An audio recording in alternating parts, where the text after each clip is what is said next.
This is the Mariners POSTCAST, your instant game reaction for the Seattle Mariners.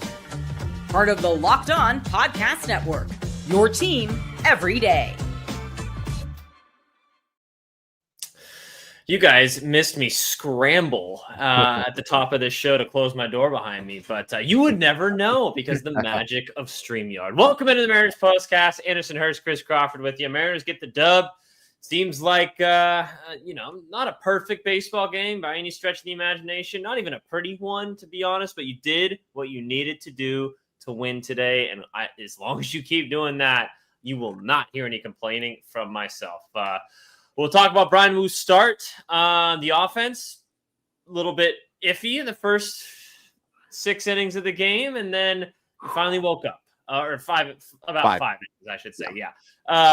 And then you kind of woke up in the second half of things. So it was good. Like as Chris so eloquently puts on our background there, better late than never is definitely true. We'll do our unsung hero. But first, I want to hear the thoughts of the only Christopher Crawford on this game tonight. I mean, I've been doing this a long time, and I don't know if my mood has changed more over one inning than it has than watching this game, because for 5 innings, I was miserable. One of my least favorite moments of the year happened during that game, and we'll talk about it. Okay. And then that same player had one of maybe the biggest moments of the year as well. So it's amazing how your mood can change based on that. Brian Woo was fantastic. The bullpen was awesome today. Yep. I thought the bullpen usage was solid today. I kind of liked how Dan went about doing that stuff. Credit when credit is due. You have to win these types of games. You just have to. And you can't help but note that the Texas Rangers beat the Milwaukee Brewers today. And you got to stay ahead of them. I know the division is the most important thing. And the big thing here is you're just 2 games back of that division now, guys. It's 2 games back with the Houston Astros taking on everyone's favorite baseball team, the Toronto Blue Jays. We're always talking about how much we love the Blue Jays and their fans and how we just love how they take over. We love them. We love them, folks. This is fun.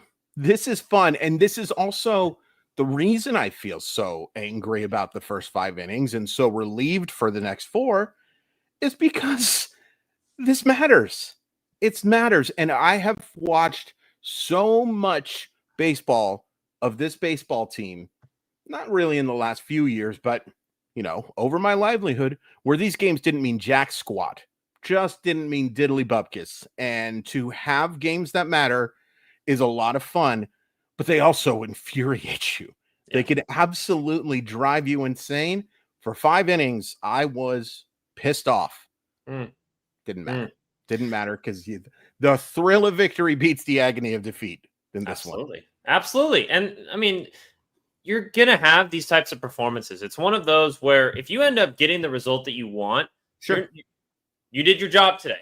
Yep. Like, even if you can have complaints about some of the individual moments, at the end of the day, you did your job. You're not going to have you're not going to score 18 runs every game. You're not going to have 7 innings and 8 innings of runs in one game, or 7 runs in eight inning in very many games like they did in the Braves series. So just the fact that you did what you needed to do to win today. Let's start with the start. Want to give a quick shout out to James, who's a everyday listener. Really appreciate you. You say your wife is going back to the hospital tonight. We are praying for her, hoping everything's okay. You're in our thoughts. You're in our prayers. Appreciate you, my man, and we're thinking about you. But sure. After that is more important. Second, let's get to starting with the start with Brian Woo. It's just good to be able to lean on starting pitching once again for the Seattle Mariners.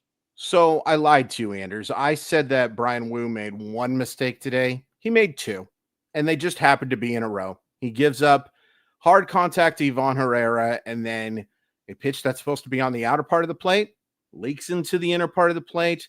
I didn't think that Burleson got enough of it. I thought that was going to maybe get to the warning track. I certainly didn't think that was going to be a homer, but it was a bad pitch, and credit to Burleson for taking it out.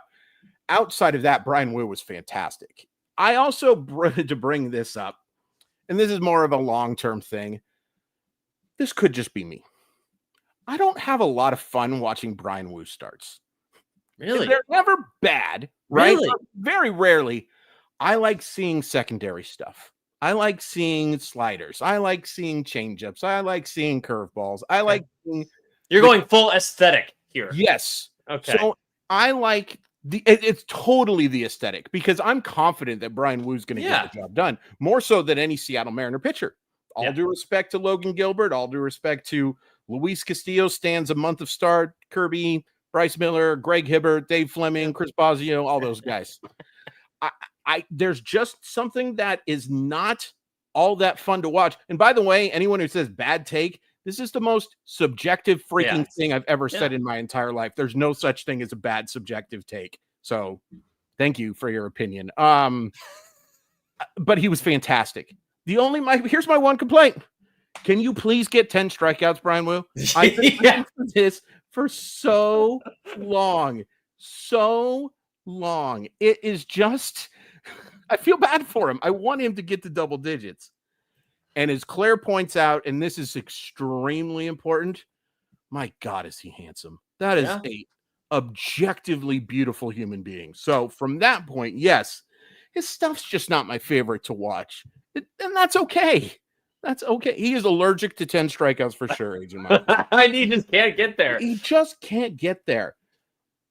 I personally like watching the Randy Johnsons and the Felix Hernandez type of dominance. That's just me. Yeah. It was just something that kind of came to my mind as I watched him throw fastball after fastball after fastball after fastball. He's really good, though, and Seattle Mariner fans should be super excited to watch this guy, not just for the next 18 games, because he's going to get 3 or 4 more starts, but long-term, that guy's going to be really, really good. Yeah. I will say I kind of feel the opposite about Brian Wu. I actually think aesthetically he's my favorite pitcher to watch of all of the Mariners. Totally fair. I really like the kind of 3/4 arm slot. I like the run on his fastball. I like him be able to throw that to every part of the plate. To me, having it such command over, 2 pitches if you really include the fastball and the sinker as well. I love seeing one guy just dice people up with that. And that's so aesthetically pleasing. And he looks so in control every time that he throws. For Logan, it looks like he's trying to get the full extension. For Luis, he's kind of rearing back and then pulling through. Brian Wu's just in complete control the entire time. And I absolutely love that. Yeah. My pushback for that would be sometimes that guy doesn't actually know where that fastball is going. And that's part of the game plan. That's the other thing for me is like, I also like seeing that spot hit perfectly. Like, for instance, that slider that he threw to Sagasi to get him there. If he threw that more often, he'd be my favorite pitcher to watch because that was filth, a perfectly located slider. Maybe it just frustrates me too that he does have good secondary stuff and he doesn't use it more. Yeah. This is all very much a sidebar type of thing, but grasping at straws here. Yeah, it's not even that. It's just, hey, I just kind of noticed that I prefer watching some other pitchers on the Seattle Mariners. Who do I trust the most on the Seattle Mariners? Oh my gosh, it is absolutely Brian Wu is the starter right now. If you say anything else, you just haven't watched this season. Like, let's be honest. So and I can't put that comment up, but thank you, Spinning Wheels. I really appreciate it. But no, I am not going to say the word you keep saying that I am going to say. Okay, on the other side, let's talk offense. You go from a very frustrating offensive day to actually a pretty good inning. Couple weird moments in between. We'll get to those. We'll get to our unsung hero. You're listening to the Mariners Postcast here on the Locked On Podcast Network. Really appreciate everyone that's hanging out with us. All 249 of you. Please like the video if you have not already. Please. Mariners get the dub today. 4-2 win over the St. Louis Cardinals in Game 1 of the series. We'll talk to you about the offense on the other side of the break. Most people can't name all their financial accounts or even what they're worth, whether it's 401ks, properties, or investments. And when you don't have the full picture, you can end up leaving money on the table. God, is this true for me? There are some times where I just don't even know what type of accounts I have. what subscriptions I have, all this stuff. I am so bad at keeping track of all this stuff. Monarch Money is huge in helping me and kind of just doing it for me and maximizing as much as possible. If I have something that I'm not using anymore, and putting it into a certain place where, it's good for savings, all that kind of stuff. Having a personal CFO is so clutch, and that's where Monarch Money is so huge. Don't let financial opportunities slip through the cracks. Use code LOCKEDONMLB at monarchmoney.com in your browser for half off your first year. That's 50% off your first year at monarchmoney.com with code LOCKEDONMLB. This episode is brought to you by Zippix Toothpicks. Whether you're looking for nicotine satisfaction or an energy boost, Zippix has you covered with their nicotine and caffeine-infused toothpicks. For nicotine users, Zippix provides a discreet way to satisfy cravings and the hand-to-mouth habit. The hobbits, they're probably not a big fan of this. Without vaping or smoking, Zippix can be a helpful tool as you work to reduce your dependence on vaping. It's available in 6 great flavors with 2 milligram and 3 milligram nicotine options. And if you need energy without the crash, their caffeine toothpicks are a game changer. A lot of people go on long drives and we have our bad habits and we like to, not we, but a lot of people like to smoke. And that is something that passes that time, or they're looking for something to chew on. They're looking for something that passes the time. Yeah. Mm-hmm.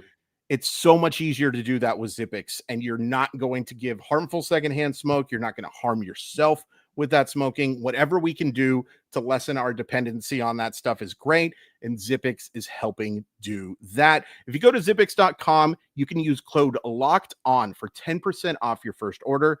You must be 21 or older to order. Warning, nicotine is an addictive chemical. That's Zippix.toothpicks.com. Promo code Locked On. Zip more, smoke less with Zippix Toothpicks. Welcome back to the Mariners Postcast. Really appreciate all 247 of you guys hanging out with us. We're going live right after every single Mariner baseball game. If you're listening to us on the podcast form as well, a little bit later, whether it's later tonight or tomorrow morning. Love everyone, however you consume us. It's awesome. Really appreciate everyone who consumes us. However you do so, we like being a part of your guys' lives. Mariners win this one 4-2 against the St. Louis Cardinals. Game 1 of the series goes to Seattle. First half of the day offensively, bad. Chris Crawford. I was really frustrated because, the Aaron Paul, he can't keep getting away with it thing. That was what was happening there. And I knew there was going to be some regression when you score 10 homers or score 10 homers. When you hit 10 homers and score 28 runs over 2 games, there's going to be some offensive regression. It does not excuse having no runs over 5 innings against Timu Mario. That's just not okay to me. And that's what I'm going to call Miles Michaelis for the rest of his life. He's Timu Mario. He is. If you get that in your Christmas stocking, you wonder, oh man, my parents really don't like me all that much, do they? The least favorite moment of the season for me looked like it was going to come. The Mariners load the bases, and Josh Naylor comes up, and he hits a little tiny ground ball and into a double play. And Josh Naylor basically walks to first base. And I'm not going to lie to you, I had a boomer moment among boomer moments among boomer moments. I was furious. I was absolutely furious that he made 0 effort on that ball when you're down by 2 runs in every game now is must win. Yeah. Every single game. You're not going to win them all, but every game has unbelievably strong ramifications, whether you win or you lose. And I was pissed. Absolutely pissed off that he didn't at least fake hustle there. You never know what happens. Bad throw. First baseman slips off the bag. Throw to second base. The guy doesn't get there. You have to at least try. And that was a case where Josh Naylor didn't try. Let's fast forward 1 inning. Okay, let's do it. Then First of all, terrific at bat from I almost called him Leo Rivas, not Luis Arias. He did not have a good at bat today. He doesn't play for the Seattle Mariners. He gets to first base on that walk. He then has a terrific read on a ball hit up the middle by Randy Arozarena. He gets to third base. Big Dumper, you bring in a righty to face Big Dumper. I'm still confused what the hell is going on there, but okie dokie. And Big Dumper doesn't try to do too much. Instead of trying to play hero ball, instead of looking for that 54th homer, instead of looking to tie that record, he draws that walk. And then Julio gosh dang Rodriguez with a massive base hit to make it 2-1. Josh frickin' Naylor drills that double. And it scores what I thought was going to be 3. By the way, totally their correct call. We can have a conversation about how bad Dan Wilson is at challenges right now. Why they challenge that, I don't know.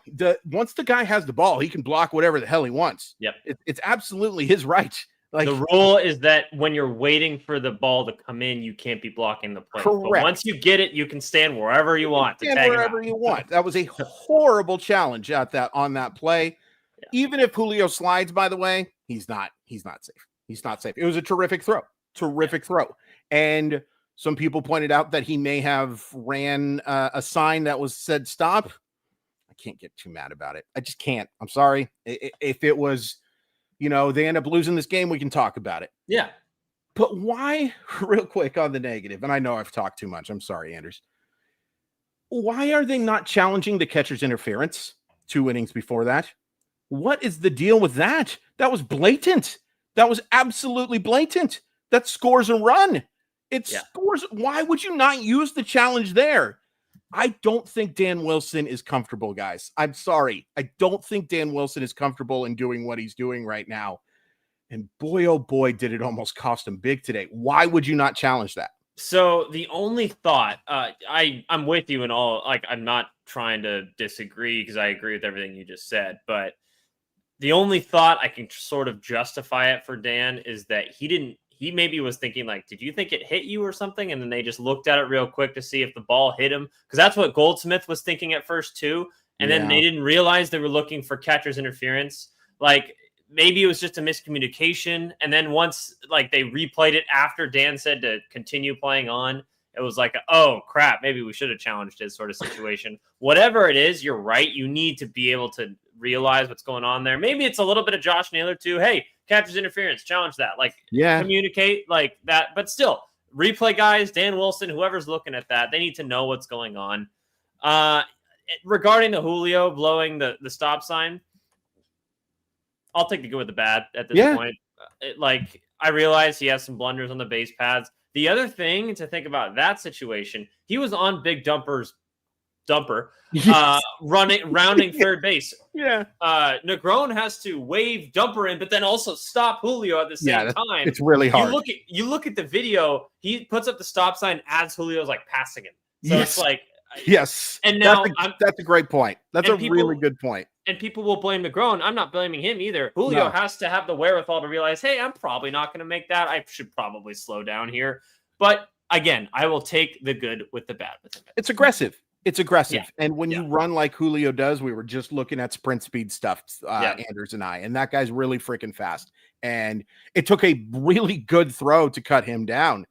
Yeah. But let's back to Naylor, who made me so mad with that double play. And not because he didn't do the double play, because of the fact that there was a lack of effort there. Yeah. Well, guess what he does? He gets to second on that double. Yep. He steals third base, and then he scores on the sac fly. And that is my unsung moment of this game, because sure, they end up winning by 2. The run actually didn't mean anything. Yep. It's such a different ball game when it's 1 run versus 2. It's just a completely different, your offensive approach changes. Bloop and blast becomes kind of your attitude more so than we just got to get 1 run, right? That was a massive moment and terrific heads up play by Josh Naylor, and more than made up for the anger that I had from that at bat.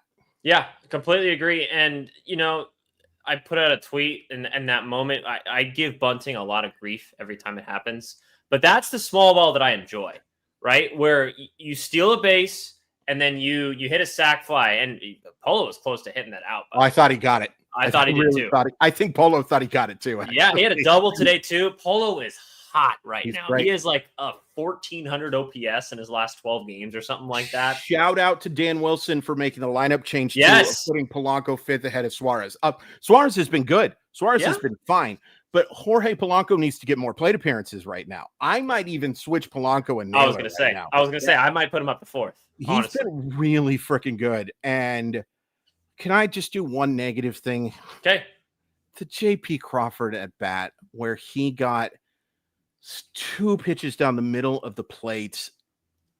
He's lost. He's just lost offensively right now, guys. He needs to be hitting 9th. That you can't afford to have him hitting in a spot where you get a chance to drive in 6 really good players.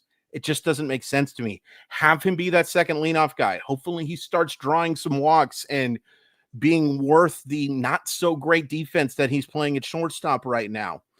It doesn't make sense for him to hit 7th. It just doesn't. I know you don't really trust Leo Rivas all that much. I do. The Seattle Mariners clearly don't trust him as much as those other guys. I mean, the fact he's in the lineup means they obviously trust him a little bit, but they're not going to hit him 7th. Give him the chance. He's deserved the chance to hit higher in the lineup. Victor Robles should be 7th or ahead of him as well. Like one of those two. JP Crawford has to hit 9th until he starts figuring some stuff out.